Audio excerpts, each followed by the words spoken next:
Hi guys, Mr. K. Going to do part 2 of this Dyna rear tire. So we got the tire mounted and bearings all look pretty good. Everything's nice, proper air pressure. So next thing we're going to do is go ahead and put his rear pulley back on. Okay, so we're going to take that and we're going to put it down here. Could you pause that? So we're going to put this on there and get the holes lined up. And I gotta use my glasses because I'm getting old. We're going to take his bolts with the threads all cleaned up, and we're just going to drop a little bit of blue Loctite on there. Not much, don't need much, but this is a good time to go ahead and put them on there.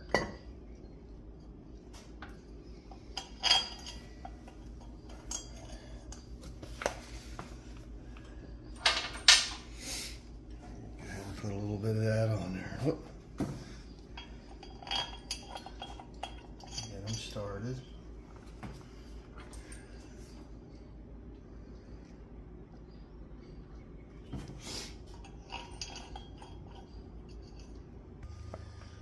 Okay, so we got Loctite on them. I'm just going to run them in a little bit snug.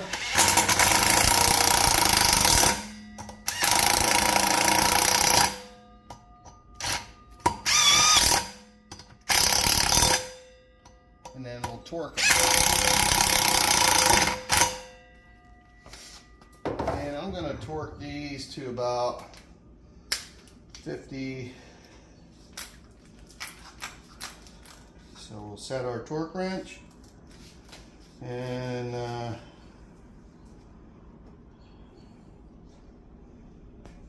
we'll set it right there. Just make sure that they're on there good, and you want to make sure that it's torqued. Yeah, it's tight.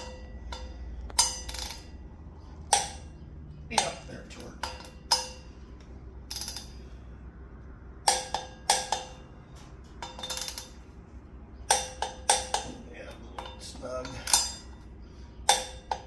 Okay, all 5 are torqued. Okay, so we got that on there. Got your Loctite. So we're going to go ahead and first take our jack stand out of there. And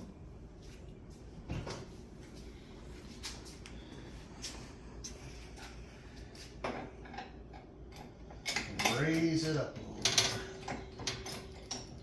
This is from part 1.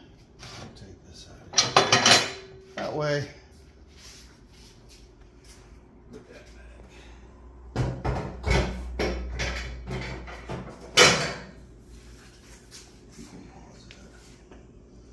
All right, so we got the wheel up in there, and the big thing is fighting with that caliper to get that in there. That darn caliper is always the thing you got to fight with. We're going to lower the jack a little bit.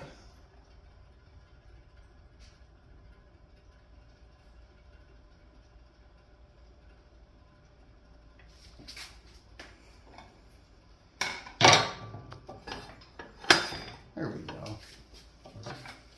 And we're going to lower it down just easy, because we got to get our rotor lined up, and then our spacers have to go in. See how the rotor has to get lined up. So we have to get it nice and set. So you see that right there? So you got to go real slow. Like that. Maybe even slower. Okay.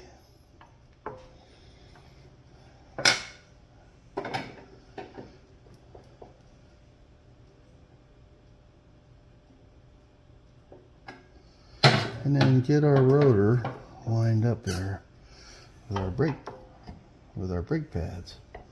Unless somebody stepped on the brake pedal, it should slip right up into there.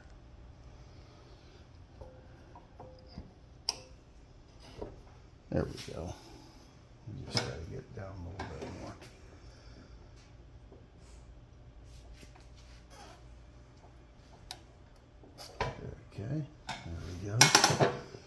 Now basically what we got to do is just make sure all of our holes and everything are nice and clean. Remember, the spacers were all dirty, so I went ahead and washed them. And we'll slip those in there. Sometimes you have to go back up. We'll slip that up in there like that. And our axle goes up here like this. So we'll do that. And then we'll go ahead and lower the wheel to where this lines up. Well, we might want to check the other side first. Take a look. Side in like that. And this side in like this.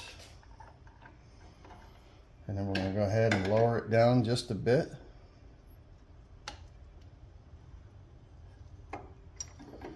Okay. And we use the jack to go ahead and get the holes lined up. You shouldn't slam on it or hammer it in or anything. It should slide in just as easy as we slid it out. And if you go down too far, like I think maybe we did, then what you should do is, my lighting's not so good tonight. Yep, I need to come back up. There we go. Yep, and your wheel, make sure that it's straight in there. That means we have to come back up just a bit, or down, I mean. And there, should be pretty good.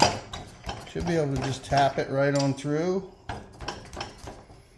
All right, now we go over here just to make sure that our spacer's still in line.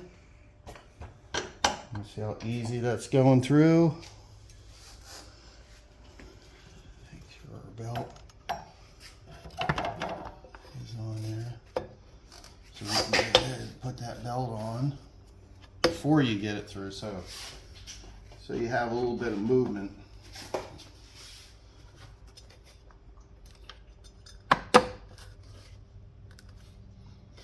Right down there afterwards. Yeah, right now. Okay, so we got it in there.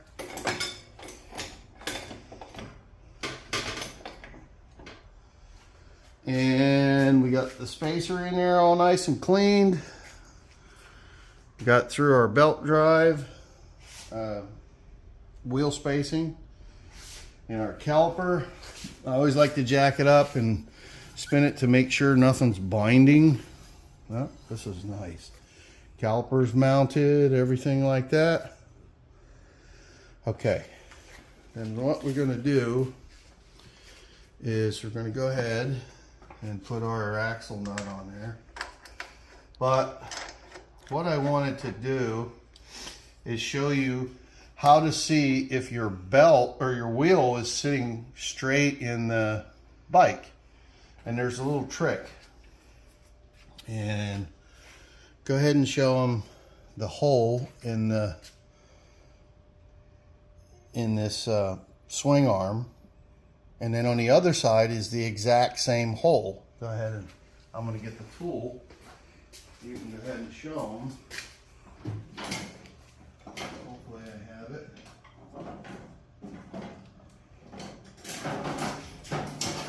Okay.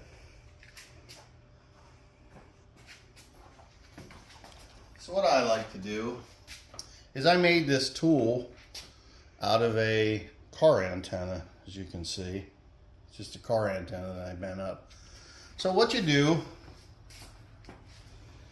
is you stick that in the hole right there. And I like to use a Sharpie to try and make the rod is straight, and then this is the center of the axle.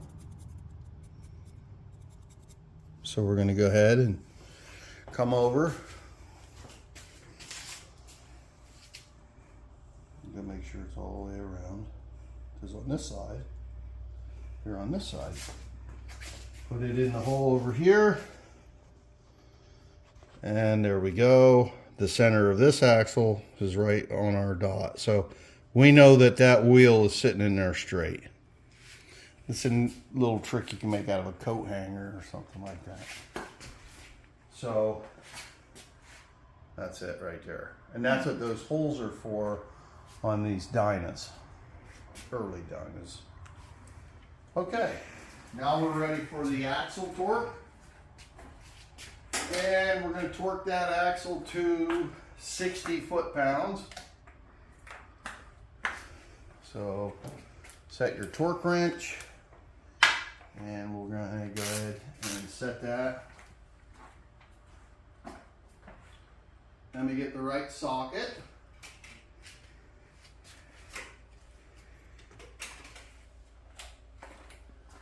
And we'll make sure that we have,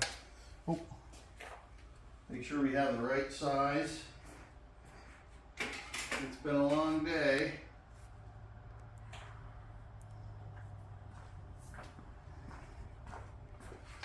You can pause that. 60 foot-pounds.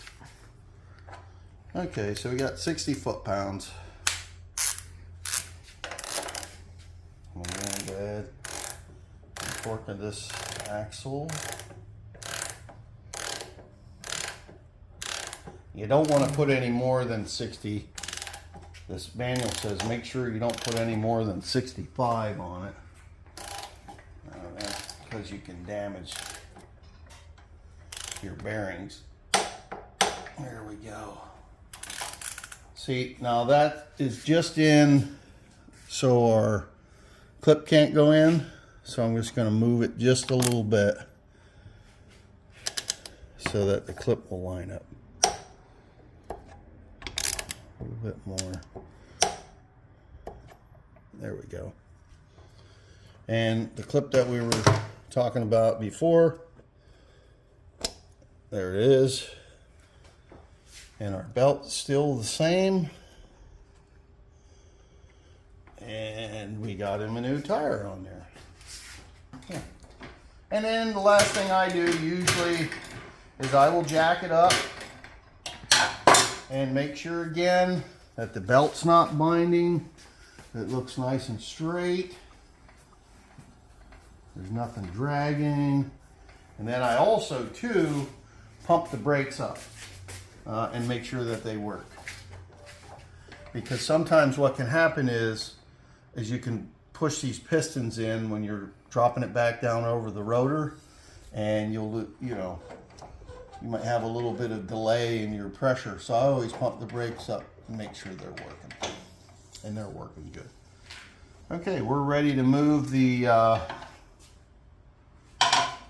jack out. And he's got a brand new tire. Hopefully that helped you. We really didn't even have to adjust his rear belt because we didn't move the adjusters. Okay, and they're back in there.